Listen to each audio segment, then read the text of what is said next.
Сегодня я вам расскажу, как я делаю домашние леденцы от кашля. В чашку кладу столовую ложку подорожника, травы, ромашки лечебной, тоже столовую ложку, пол лимона сюда же, и имбиря. Ну, такой маленький кусочек, где-то грамм 5-7, может 10. Вот так вот.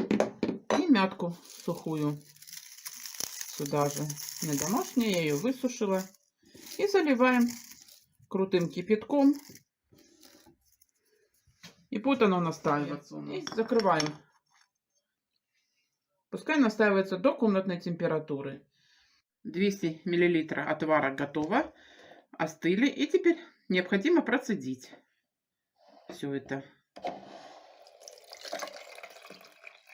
Берем 160 грамм сахара и заливаем 40 мл нашего настоя.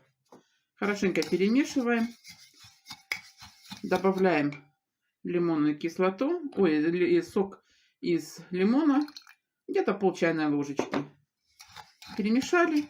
И я добавляю микроволновку. Можно ее и на огне делать.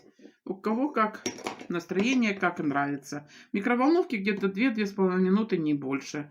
И на огне, как обычные конфетки, делаем из сахара. Видите, пена пошла. Подождите, когда она немножко осядет. Тогда будем дальше делать. Лекарственный наш сиропчик готов. Теперь берем или силиконовая у вас есть подстилочка, или на металлические, или на тарелочках, на ложечках. Без разницы. Выливаем, или формочки какие-то. Выливаем таким тоненьким это, и мы даем им остыть.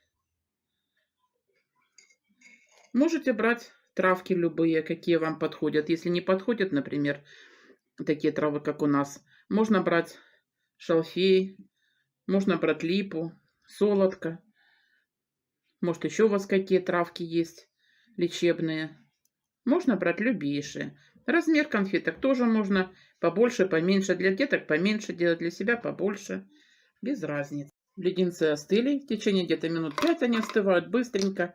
И перекладываем их в какую-то посуду, или в баночку, или в коробочку. Желательно пересыпать для длительного хранения сахарной пудрой. Они тогда будут лучше храниться. Это, конечно, не лекарство, но для першения в горле. Кашель донимает иногда. Очень-очень полезно. Всегда консультируйтесь с врачом, прежде чем что-то принимать, какие-то домашние средства. Это будет полезней и для вас, и спокойней душе. Я вам советую, храните всегда дома. Вот у меня всегда есть. Запершило горлышко в транспорте, особенно когда едешь, запершило горло или кашель небольшой. Леденец рассосали, и хорошо. Красота. Главное, конечно, лучше не болеть. Будет дешевле для нас. Может, кто-то скажет, что сахар не полезен, но мы не знаем, что делают в аптечных леденцах. А так вы знаете, что вы здесь сделали, какую вы траву положили. Но главное, лучше не болейте. Здоровья вам, здоровья и здоровья. Перемешала, видите, в такой виде они хранятся. Заходите почаще на наш канал. Мы будем всегда интересные рецепты вам рассказывать и показывать.